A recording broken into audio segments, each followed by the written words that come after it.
quanto e como um cristão deve posicionar-se em relação aos movimentos ativistas, meio ambiente, Black Lives Matter, direitos trabalhistas, violência doméstica, etc. Não aqueles esquerdistas. Só há um problema com a sua pergunta. A maioria desses exemplos que você deu são movimentos esquerdistas. Né?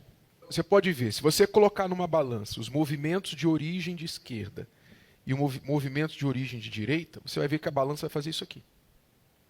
A balança vai fazer isso. A maioria, para não dizer todos, a maioria, não vou dizer que 100%, mas a maioria dos movimentos sociais tem origem na esquerda.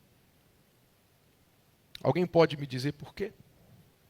Alguém sabe por quê que a maioria dos movimentos sociais tem origem na esquerda? Porque o princípio da direita foca no indivíduo, no mérito do indivíduo. Você é responsável pela sua própria vida. Você não é vítima, você tem poder para mudar a sua história. Você tem que buscar, pelos seus próprios esforços, aquilo que você deseja. E não se deter por vitimismo, por barreiras, achar que você não consegue porque alguém está te impedindo. Isso quer dizer que não existam inimigos, que não exista racismo, que não exista todos os problemas sociais? Não, não quer dizer que não existe. Existem. Mas você é mais forte do que isso, você pode vencer. Então, o princípio que guia a direita é este, o princípio do indivíduo. Por isso você vê tão poucos movimentos sociais partindo da direita. Porque normalmente quem é da direita está ocupado demais cuidando da própria vida. Na esquerda é o contrário. A esquerda prega o seguinte, parte do seguinte princípio. Você é vítima de algum opressor. Então, porque eles querem mobilizar as massas, eles precisam agrupar as massas e dividi-las contra o que eles colocam como inimigos. Então, os pobres contra os ricos, os negros contra os brancos, as mulheres contra os homens, e assim vai, por aí. Então, a maioria dos movimentos sociais tem origem na esquerda, por causa dessa ideia, desde lá de Marx, não é? Que poucos controlam, os ricos controlam os meios de produção. Não é isso que Marx ensinava? Os ricos controlam os meios de produção e o proletariado, não é, trabalha e produz a riqueza para os ricos. Então eles colocam os trabalhadores contra os empresários. Então esse trabalho, essa estratégia é da esquerda. É a estratégia da esquerda. Logo, se você entende isso, então você vai entender. Primeiro tem esse ponto, que a maioria desses movimentos tem origem na esquerda. Se tem origem na esquerda, tem origem diabólica. É impossível você ser cristão e ser da esquerda. Impossível. Se você diz que você é cristão e você é da esquerda, ou você não entende nada de esquerda ou não entende nada de cristão. Porque é impossível. Porque foi Marx que disse que a religião é o ópio do povo e uma das metas do socialismo é você eliminar a religião da vida das pessoas. A religião é o Estado. As pessoas têm que adorar o Estado. O Estado é que vai ser o Deus delas. Essa é a essência da visão comunista. Socialista e comunista. Alguns gostam de diferenciar. Não, o socialismo é uma coisa, o comunismo é farinha do mesmo saco. É rótulo um pouquinho diferente, mas farinha do mesmo saco.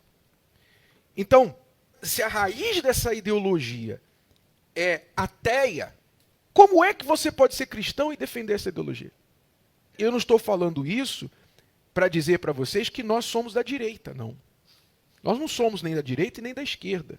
Nós somos de Deus, nós somos da fé. E, voltando à pergunta, o único movimento que o cristão deve se preocupar é o movimento da fé. É o movimento da fé, é o movimento do evangelho. Esse é o movimento que a gente tem que se preocupar. Jesus não levantou bandeiras.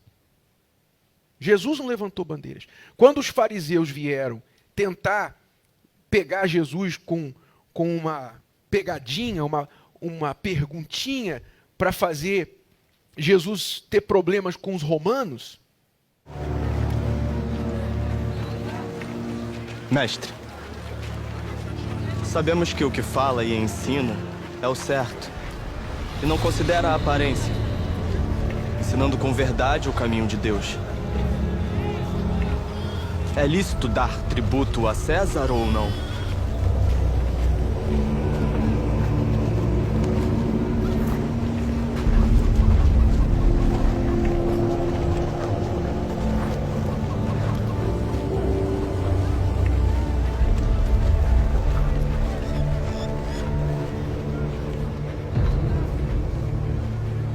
Por que me tenta?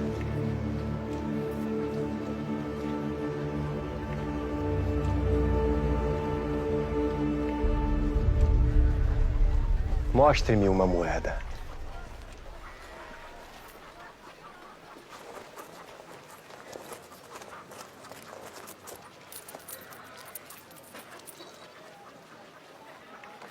De quem é a imagem e a inscrição?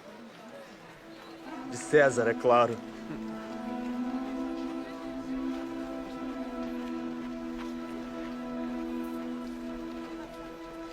Dai a César o que é de César.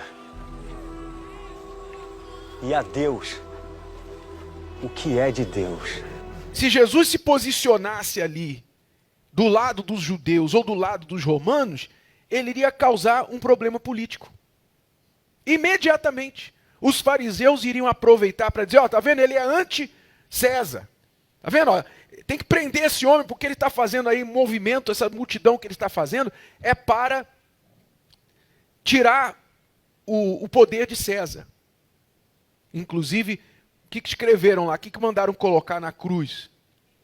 Rei dos judeus. Por quê? Porque quiseram atribuir a Jesus um poder político. Olha, ele está querendo criar divisão. E Jesus falou, meu reino não é desse mundo. Então ele se permaneceu neutro numa questão que ele poderia ter se expressado, ele poderia ter se posicionado. Mas não era ali o lugar, o momento, a situação para ele fazer nada daquilo. Então ele falou, dai a César o que é de César e a Deus o que é de Deus. Ele não condenou César, não causou divisão entre as pessoas, entre as classes. Compreenderam? Então, Jesus não levantou bandeira anti-homossexual, não levantou bandeira política, não levantou bandeira racial, não levantou nenhuma bandeira. Nenhuma bandeira. Aliás, até aquelas existentes entre os judeus, ele quebrou protocolos quando falou lá com a mulher samaritana.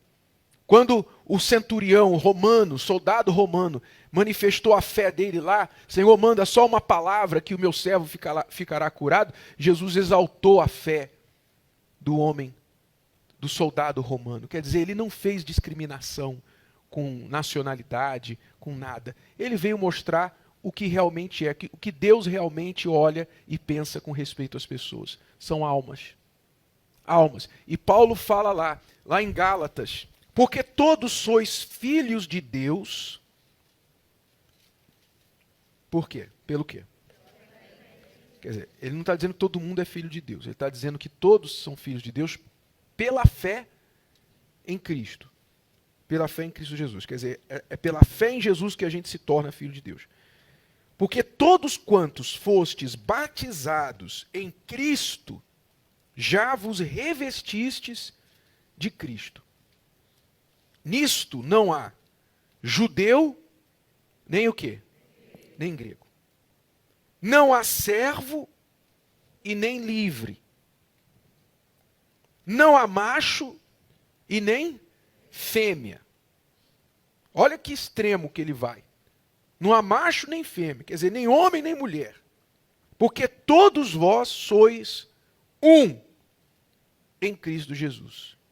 E se sois de Cristo, então sois descendência de Abraão e herdeiros conforme a promessa. Então, quando a pessoa nasce de Deus, quando ela nasce da fé, ela perde essas identidades que o mundo dá. As identidades que o diabo cria para separar, para conflitar, para causar confusão no mundo. Por isso, nós não devemos ficar preocupados com esses movimentos sociais. Existe injustiça social? Existe. É claro que existe. Existe rico que oprime o pobre? Existe. Existe pobre que engana o rico? Existe também. Pobre que rouba o patrão? Ou não existe? Não existe? Tem poucos bandidos, mais bandidos nesse país do que os dos sindicatos. Poucos. E quem aqui já foi sabe. Bandidos que acharcam os empresários, que mobilizam os trabalhadores, fazem dos trabalhadores massa de manobra para ganhar em cima deles. Então, existem bandidos de todos os lados. Todos os lados. Porque o problema não é o grupo que a pessoa pertence. Não é porque ela é de esquerda, de direita, negra, branca, pobre, rica, que isso faz dela uma má pessoa. O problema do ser humano está no pecado. É o pecado que causa essas injustiças. É o pecado que faz o branco ser racista contra o negro, ou o negro ser racista contra o branco, ou seja o que for. É o pecado, é o diabo que está nas pessoas que colocam elas umas contra as outras e faz com que elas cometam a injustiça. Logo, você quer fazer justiça social? Você quer realmente resolver o problema da injustiça social? Prega o evangelho, meu caro. Leva o evangelho do poder de Deus. Leva a fé para as pessoas. Porque é a única forma que você vai mudar isso. Na verdade, nem com o evangelho a gente vai mudar o mundo. A gente vai mudar algumas pessoas. Você vai mudar os que creem. Mas você não vai mudar o mundo, não. A Bíblia não fala disso, não. Pelo contrário. Esses tormentos no mundo, esses levantes que acontecem no mundo, vão piorar. Porque isso é preparação para o anticristo. Para a maior divisão que vai acontecer no mundo. Em breve, que é o governo do anticristo. Então não se envolva com essas coisas. Isso é distração. Distração. Você quer fazer alguma coisa pela sociedade? Então, prega o evangelho. Gostou? Que tal ouvir de novo? Ouça quantas vezes precisar, até que este conteúdo faça parte de você. E não se esqueça de dar o seu like, comentar e compartilhar. Até a próxima!